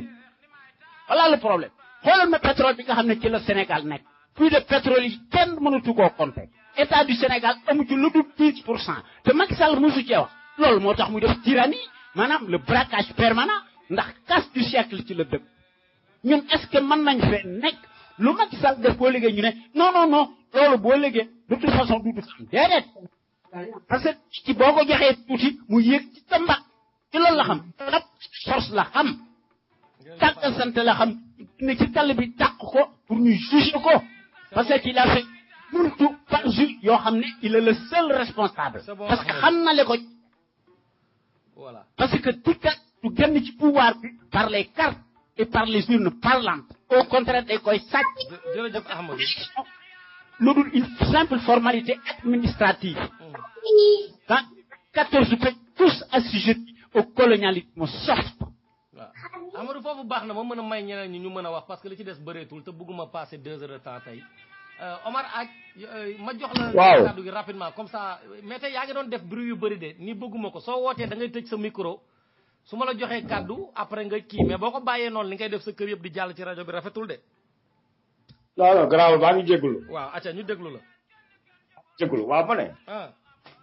waaw man dama faraloon Macky Sall quoi 100% fanam la vrai fan Macky Sall la woon waaye daal temps yi daal li mu def Ami Collé ak liberté d'expression bi moom moo jaax kenn ñemeetul nooyi quoi kenn ñemeetul wax dara mais yow caaro yi dara nekk fa Pikine tali yi baaxul géejuwaay waxi noppi médecine bi doxul courant bi coupure bi dafa bëri ndox mi baaxul mais dara baaxul ci biir réew mi tali yi dëkk mag yi dafa baaxul kenn waxul ngay jël ay milliards di ko jox sëriñ pour neexal leen pour am ay vote ba pare ko wax nga tëj ko loolu da metti day na waar sëriñ yi si boppam si seen bopp xam nañ da nga bëgg a tëj seen gémmi pour ñu voter nga leen jox ay milliards dégg nga ba pare nag caaro yi mu ngi nii dara nekk fa Pikine waxi noppi village yi waxi noppi yow waa caaro nga xanaa non non man Pikine laa dëkk Pikine nga dëkk waaw keroog woote naa benn rajo Sénégal jox leen sama carte d'identité nee na leen si lii c'est pas normal dégg nga mais c'est pas sérieux dañu bàyyi nit ñi wax seen liberté d'expression wallaay yow foo nekk nii dégg nga wax seen i xalaat foo nekk yow fa nga nekk nii instant bi non actuellement maa ngi London quoi maa ngi London actuellement nii voilà wallaay dégg nga mais dafa metti na de dëkk bi de léegi kenn dootul waxati ñëpp a ragal léegi waxati ñëpp ay noppi man ak ñama xam rek ñoo fi ñame de dégg nga ba pare pharmacie yaa ngi ay hôpital yaa ngi di ñu faj gars yi bu ñu wootee sax ay joo la ñuy tudd ak ay joo wala ay jël ay tur ñëpp a wut ay surnom rek kenn ñemewul la wax ne leeral sa bopp rek mais c'est pas sérieux rafetul xay nit ñi wax liberté d'expression démocratie la bokk la ilaha illallah muhammadu rasulullah dégg nga bu ñuy waxee li mu wax li ñu ne boo dañ ko war a laaj ay preuve bu ñu waxee ne toogee ba 6 mois gis ñu ay preuve ñu tëj ko mais wax rek si suba si instant yi lii dafa metti man maa ngi ñaan gouvernement Macky Sall ak Macky Sall ñu xalaataat changé système bi bàyyi nit ñi di wax ku wax ñu nga indi preuve si 6 mois waay loolu laay ñaan gouvernement bi mais nag am na leneen lu gën a metti am na leneen lu gën a metti Sénégalais yi mooy courant bi ndox mi gaz bi emploi bi dëkk boo xamante ne 75% wala 85% liggéeyu jërëjëf foofu baax na gis naa Sidi Fall ci ligne bi gis naa Issa Diakité xaw ma ndax dañ ci bëgg a yokk dara mais bala ma leen di jox kàddu gi ma teg élément bi ma xamal ne waxoon naa ko li mooy réaction baayu Penda Ba moom mooy wax ni dama bëgg nit ñi dégg ko. maa ngi nuyu askanu Sénégal di leen jéggalu di leen balo ak man Gallo Ba di papay Penda Ba kaddu yu Penda Ba yëkkati muy kaddu yu tegginewul maa ngi koy ñaawlu maa ngi tal askan wi samay loxo di ñaan jéggal di jéggalu président de la République Macky Sall maa ngi jéggalu ak gouvernement am di jéggalu kaddu yi sama doom ji yëkkati di kaddu yu tegginewul moom nag xëy na dafa nekk koo xam ne kii yëfi xale ko jàpp ndax rakkam bi nga xam ne moom mooy rakkam bi nga xam ne moom moo topp ci moom jëkkëram olof la beneen rakkam bi nga xam ne kooku moo topp ci moom jëkkëram olof la xëy na nag lii wolof wi naan guy dana juri dëkk ñii ne bu fekkante ne boo jabootee boo fekkee saamu gàcce ñu koy saam na nga séentu ne sa saama ngi ci loolu moo ko dal ndax moom fi mu toll mënta wax wolof warul wax wolof dara ndax wolof deretam la dama mel ni laa la wax ma dañ ma juutal wallaay toog naa lu mat ñaari fan lekkuma naanuma ndax dama seet fi ma bokk ak ku dégg wax ji ne doomu diw la moo wax kaddu googu moo ma gën a naqari moo ma ñaaw yaayam ba mu ko déggee ba léegi mu nga hôpital dafa crise kooku nag bu ñu nee doomam def na nangam day metti bu waxee nga xam ne loo xam ne jaarul day metti daf metti na askan yépp ñun suñu askan yépp metti na leen ñëpp ñu ngi koy jooy di ko jàmbat li ma wax ak moom xanaa wax ko li mu wax lu ñaaw la tegginawul mu xamal ne ma booba bi mu koy wax teyu ko dafa juum waaye moom sama doom ji li mu def metti na askan yépp maa ngi jéggalu ñëpp daal di jéggalu ñëpp sama xol dafa fees ndax gàcce daal maa ngi jéggalu daal tàll samay loxo ji jéggal àdduna yépp waaw loolu mooy réaction boobu nga xam ne bëggoon naa ko partager est-ce que am na kenn ku ci bëgg a yokk dara ci ñu nekk ci Skype bi Ndiawar waaw Issa alay ziar waaw delloo ziar maa ngi nuyu Dama Diop ci Fall Omar ñi nekk ci panel bi yëpp quoi ak ma kete auditeur auditrice ñu déglu quoi Ndiawar man Sénégal laa jóge avant-hier démb suba laa ñëw quoi mais Ndiawar li nekk Sénégal c'est la première fois mos naa ko wax fii avant may dem mais Ndiawar président yi passé yëpp Macky Sall bu gën a ñiis président yëpp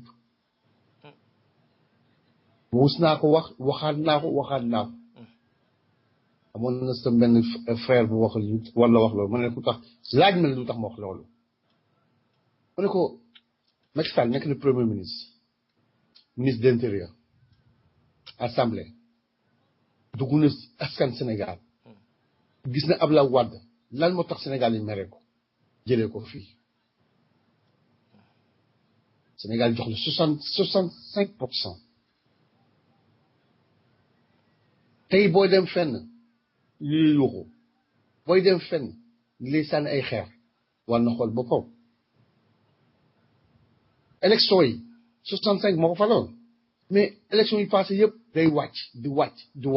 wàcc y a un problème Ndiawar man waaw la Fuuta waaw la laa élection waaw la mu fekk am na benn maire boo xam ne damaa demoon seet sa benn copain foofu am na benn maire boo xam ne waawul ne Jean laa jóge waawul ne bu mu la ma si pour inscrit mais maire mu wóor foofu dafa egg pour woote ñu ne trop adresse am new fële Pikine la war a dem woote dafa dem woote waawul ne la bindee ñu ne Pikine la war lay dem woote ak yeneen mais y a un problème paa bi lu mu wax su lu ma xalaat man dafa lu ma xalaat laa woon lu ma jàngat si wax bi dafa bëggoon wax élection yi léegi buñ koy bu fekkee ne Macky Sall ak Daouda Diallo ñooy organiser ñoom duñ ko nangu waaye élection bu fekkee ñoom ñoo ko organiser bi ñoom ñoo ko def bii ñoo ko def y a un problème pourquoi moom mënul dindi kooku dafa keneen Abdoulaye Wade bu mu nekkoon fii bu mu waxee kii la ministre de l'intérieur boobu ñoom ñoo jëlee ay xeer ñoom ñoo jëlee seen mbàjju dem du finance foofu ñu jëlee kooku Abdou Diouf pareil mu jëlee kenn jox ko kooku bu ñu ko joxee kooku mu daanu Abdoulaye Wade mu ñëw jox ko keneen mu daanu peut-être foofu la jàng foofu la xool xam ne bu ko joxee keneen day daanu mais au niveau de Ndiawar gaa bu génn léegi mu wax Pikine ñëpp dajji noonu ko Pikine ñëpp yoon yëpp dajji noonu ko Caaroy boo fa dem mun nga def 2 heures de temps su si kii bi si marché Caaroy bi yëpp ay pax la Ndiawar ay foos yi Ndiawar foos yi ay ndoxu foos tout di kii nit ñi di jaar seen biir c'est grave au Sénégal musuma gis ni Sénégal c'est grave fopp nag toj nañ ko fopp élection yi bu ñëwee dañuy toj léegi xam nga lay toj ñun tu vas voir lépp la ñuy bàyyi loolu la am na képp wax Sénégal si ça va pas du tout man foofu laa jógee parce que démb laa fa jógee démb si suba laa wàcc parce que démb si suba laa wàcc Sénégal ça va pas du tout ma daaneel foofu am na ñeneen dugg ngeen jéggal ma ko Sidi Fall gis naa ne laaj na kàddu gi moo jiite Front pour la défense de la République ca France Sidi ñu déglu la waa Ndiawar maa ngi leen di nuyu vraiment ñiy déglu rajo bi yëpp wax dëgg yàlla ma kontaan am mbégte lool bokk ci waxtaan wi parce que tamit man gëj naa sax wax mais donc comme rajo bi suma rajo la léeg-léeg tamit laaj na ma ñëw bokk ak sénégalais yi waxtaan bi ñu sotante xalaat parce que tamit am na lu tubaab di wax nul n'a le monopole de la vérité c'est pas parce que ñun ñëpp ñu nekk ci rajo bi rek li ñu wax moom moo am donc il faut ñuy bàyyi kenn ku nekk xalaatam mu di ko joxe parce que ci démocratie la bokk man damay ñëw rek vraiment du ma sori ci Macky Sall gis nga sénégalais tamit xam nga mës naa ko wax fii ci rajo bi li ñuy réere mbir mooy koo ci laaj loo réeree démb fàtte na ko parce que loolu mooy problème bi parce que bu ñu bëggee avancer il faut ñuy xalaat démb moo tax tubaab yi tuddee qui ne respecte pas le passé n'a pas droit au futur et loolu lu am solo la gis nga man duma ci xuus trop ba mu ëpp Macky Sall victoire am bii ñu naan victoire mën naa ne man bettu ma mën naa ne gis nga uude nu mu la gisee rek la lay ëwale ñun aussi opposition bi am nañ ci une très grande responsabilité bon mënuma dugg lépp ci biir mais comme débat bi ci Macky Sall ak les libertés d'expression ak yu demee noonu li ma ci mën a wax mais gis nga am nay jamono le mardi 6 juin 2015 man Sidi Fall ma bind benn article tuddee ko Bassirou Gueye procureur de la République ou procureur de l'APR bi may bind loolu c'était en 2017 la ñu nekk tey bu ma déggee nit ñi di wax naan Bassirou Gueye procureur mais man romb naa foofu weesu naa foofu parce que nit ñi dañu xeeboon li Bassirou doon def parce que boobu activé nañu la machine de guerre mais bi ñu ko activé mais sénégalais yi comme li ñu wax rek tant que laaluñu sa mbokk rek doo wax yaa ngi dégg man le cas de Ami Collé mu bokk parti politique wala mu bokk feneen avant tout Ami Collé sénégalaise la avant tout Ami Collé ci réew mi la bokk comme ni doomu Macky Sall bokkee ci réew mi man dama jàpp ne réew mi ku bañ ñu xas la ku bañ ñu saaga la da ngay jël say keek nga dem toog sa kër yaay yaa ngi dégg ne politiquement ku la saaga nga yóbbu ko tribunal mais boo ñëwee dans l'arène politique di nga dégg lu tulleeg màlle loolu mooy réalité dama leen di jox benn exemple fii Abdoulaye Wade yor na fi réew mi am na benn professeur xaw ma naan bu ñu doon wax xaw ma naan fay ku jigéen conférence de presse la woote ne Abdoulaye Wade daa dof nit ñi dañ koo fàtte wala est-ce que yéen a ngi koy fàttaliku professeur boobu génnoon def conférence de presse ne ki yor réew mi dafa dof maam Mari waaw du dëgg mais boobu mais bu gën a garaaw loolu président de la république lay wax de est-ce que yóbbu nañ ko ci kaso bi et puis conférence de presse la def koo koy benn ñaareel bi mooy ki nga xam ne dafa wax ci WhatsApp laa ko jàppee WhatsApp je pense que booy wax ci dans un groupe dafa nekk dans un groupe privé même Njawar man ak yow lu ñuy wax nii ci fekkee ne téléphone la man ak yow amuloo droit enregistré ko man mi awma droit enregistré ko bu génnee ci mbedd mi ki ko génnee ci mbedd mi la yoon war a dal ci kawam donc Ami Collé moom bu amee avocat bu baax sax dafa war a porter plainte contre l'État du Sénégal c'est ça la réalité mais comme dañu nekk dans une république boo xam ne ma waxoon ko Bassirou Gueye procureur de la République ou procureur de l'APR da ngeen fàtte fii mbir juge yi dañoo juger l'affaire Aïda Ndiongue ay juge Sénégal juge yu honnête 3 juges ñu ne Aïda Ndiongue nañ la delloo say milliards nañ la delloo sa alal yow yaa gagné procès bi Bassirou Gueye mi ngi ko fekk jour boobu Saly Portugal dafa jógee foofu mabbu ut ci Dakar def conférence de presse di décrier di attaquer la décision de la justice mais c'est un scandale dans un pays dégguma benn sénégalais wax ci du intellectuel du constitutionnaliste du professeur ñëpp ni miig loolu xam nga dañ ko seetaan Bassirou Gueye di def lu ko neex ci réew mi je pense que Ahmadou Diop wax na ko sànq bëgg na ci brosser na ko vraiment expliquer na lu bari moo tax il est même difficile de parler après Ahmadou Diop mais bi Bassirou Gueye defee loolu mais loolu scandale la parce que décision de justice buñ ko xasee ba joxe kenn waru ko commenter te moom en tant que procureur de la République daf ko commenter beneen bi mooy man du question leneen bind naa fii bu lu yàggul Bassirou Gueye ak Samba Sall hein, le fossoyeur, le couple fossoyeur de la justice sénégalaise bi may bind loolu sax nit ñi dañ ma jàppee dof kooku maa ngi ko bind le 10 janvier 2017 mais ñoom ñaari juges yooyu ñooy jàpp nit ñi di yóbbu kaso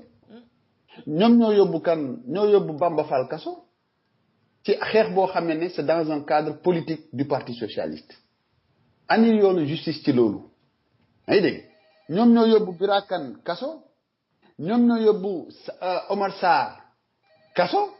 ñoom ñoo yóbbu Bara Gaye kaso ñoom ñi ñu yóbbu kaso mais dafa bari bon xam nga man waxuluma suma bopp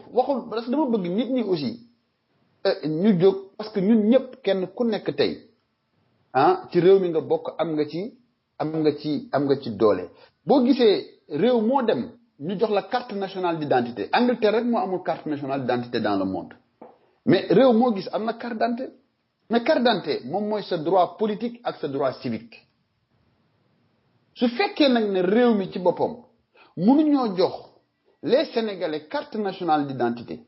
mais réew mi ci boppam ñoo njëkk a violé li mu mujjee bind temps yi passé que il faut annuler le scrutin du 30 juillet 2017 suivant l'article 3 de la Constitution mais République du Sénégal ñoo njëkk a violé l'article 3 de la Constitution boo demee lire ko dafa ne fàng parce que bu ñuy nekk ay Sénégalais aussi kenn ku nekk la mu xam ci xam-xamam sur le plan historique sur le plan juridique sur le plan diplomatique daf ko war a génne baaxee ko Sénégalais yi baaxee ko nit ñi parce que suñu réew mën a jëm kanam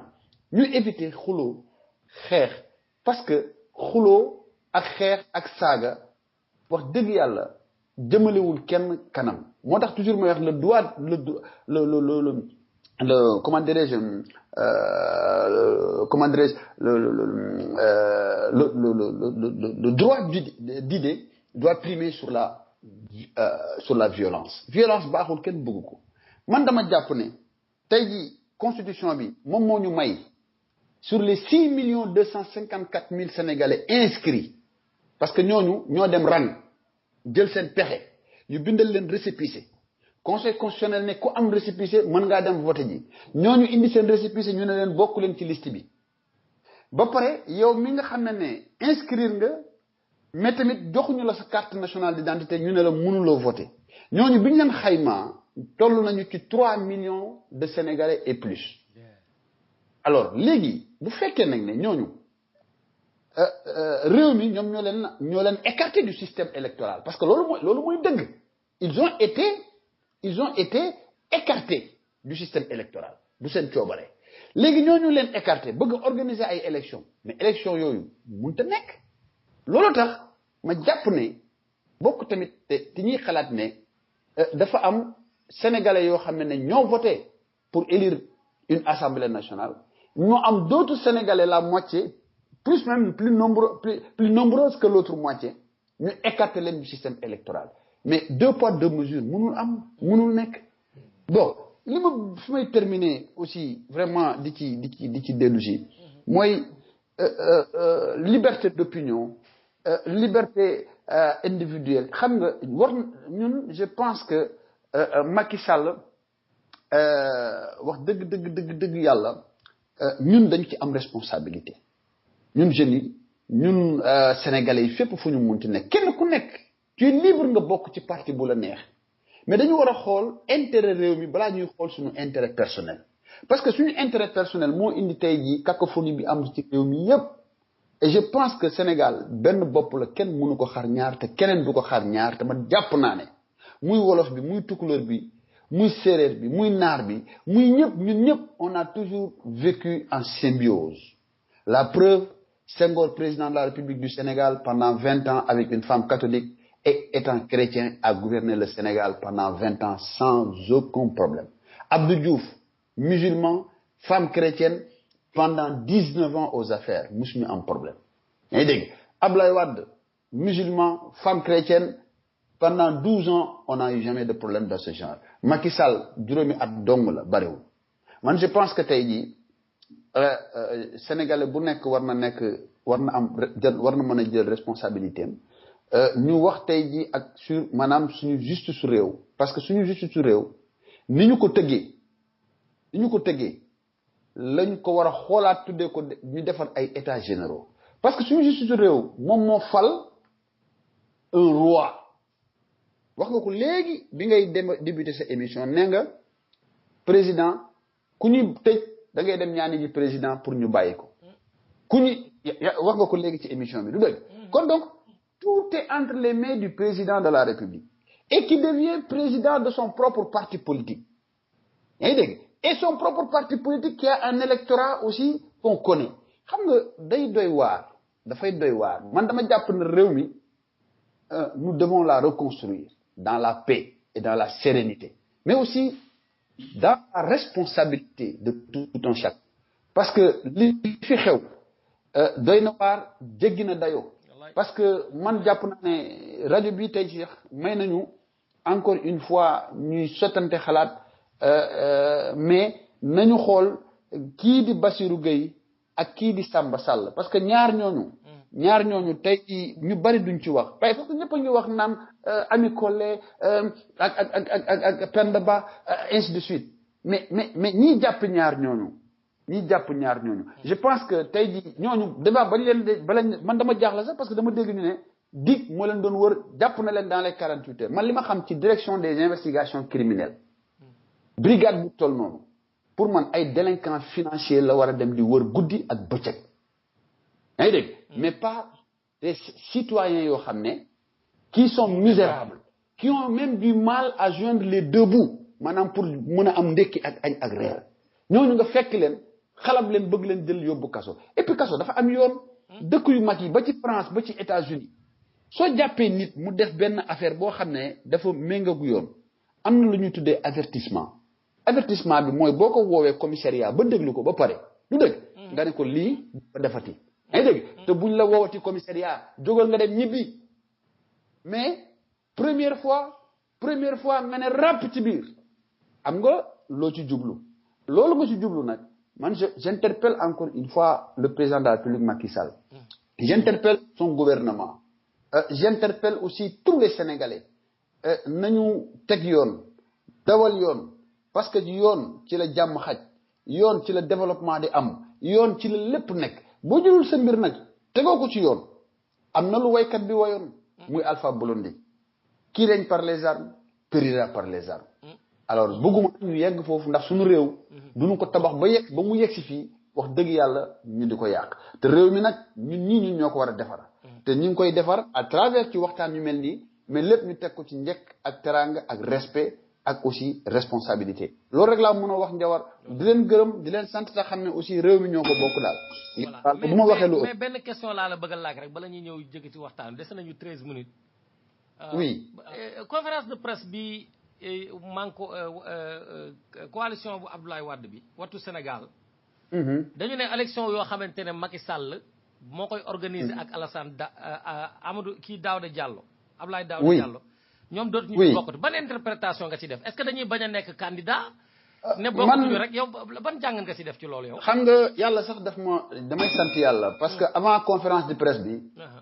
man dama bind moom laa la wax sànq dama bind au nom du FPDR qu'il faut annuler le scrutin suivant l'article 3 de la Constitution ñoom ñu ñëw dëggal ko 10 jours après donc buñ ko dëggalee ne duñu bokk ci élection yu Macky Sall organisé ak Daouda Diallo il faut ngeen nit ñi aussi foog ñuy am li tubaab yi di wax lecture politique Abdoulaye Wade est un grand scientifique politique aussi parce que borom xam-xam politique la parce que bu waxee loolu cela ne veut pas dire du bokk élection de déedéet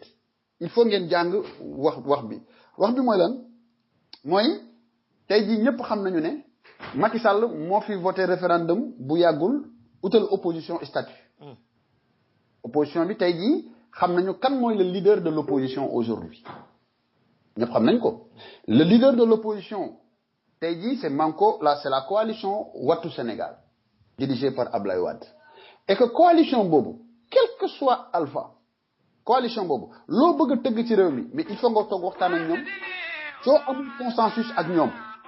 lenn loo sumb du am te coalition boobu seen taxawaay mooy danañu dem wax ak la communauté internationale ne leen lii bu ko Macky naree def ak Daouda Diallo ñun duñu ci bokk donc loolu du baaxul ci Macky sur le plan économique et social baaxul ci Macky Sall sur l'image du Sénégal ak image am personnelle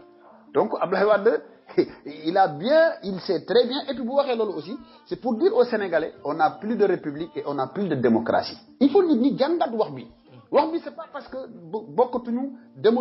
dañuy croiser les bras, mais comme mu neex, kon lolu bu amé, Macky Sall tobam day fecc sabar. Mais Macky Sall tay li Wade wax tay daf ko titel. Parce que communauté internationale bi ku wara duggal sa xaliss da nga nan Sénégal kat 2019 yegaguñ fa, est-ce que dina am stabilité politique? Duggal fa sama xaliss worul. Est-ce que élection yi libre démocratique comme Côte d'Ivoire? Parce que kat le leader de l'opposition néna ñom dootu ñu bokk ak lu Macky Sall duggal loxom. Kon nak ñun il faut ñun ñu ñew indi li ñuy wax concertation, ñew aussi ay observateurs internationaux ñu ñew féké mbir yi témoin ñuko. Aussi bon dina indi yëngu-yëngu ci dëkk bi parce que tamit lolu baaxul motax tay ji Macky Sall est obligé et dans l'obligation de dialoguer avec la classe politique. Mo xam watul la coalition watul la mo xam yenen coalition la parce que conseil constitutionnel mënul avaliser lenn sur le plan politique tant que consensus amul entre les partis politiques ak le pouvoir exécutif. Il faut nit ñi aussi japp lolu parce que réew non lay doxé motax buma féké joom na ci ton ni ma la tonto nga laajaat ma wax la mais def na né léral na ko je crois bien sa xaw dafa am lo ci bëgg yok voilà sa xamna yow bo moytul boy woté duma la jëla parce que du pour deug do boy woté pour participer la quoi dama lay jox cadeau lu bari mais doy wax day fekk ma kii micro bi su ma naree waaw ata ñu déglu allo waaw parce que damay bañ booy woote ma lay ignorer du ma la jox kàddu gi parce que du ma xam ndax da ngay déglu wala da nga ñëw pour participer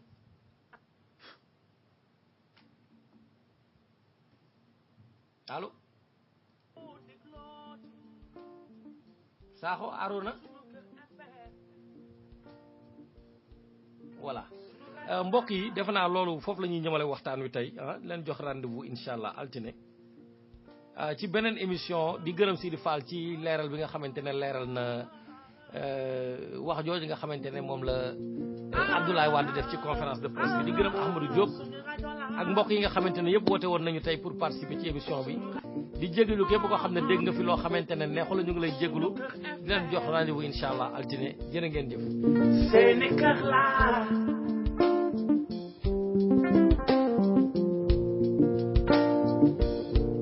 ñëpp di waxtaan ci Sénégal suñu réew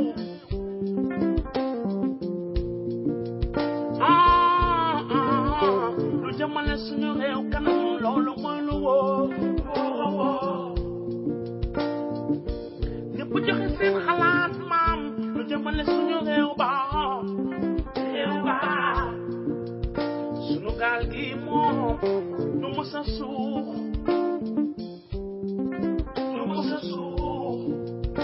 Mani dégloo di sunu kër FM seeni kër laa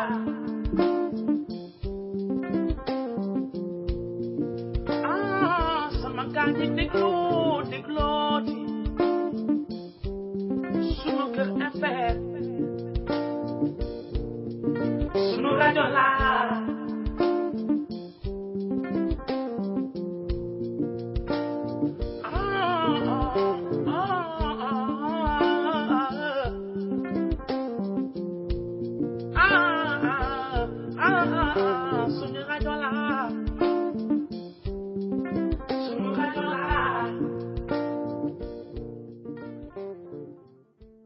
du fenn fii ci sunu kër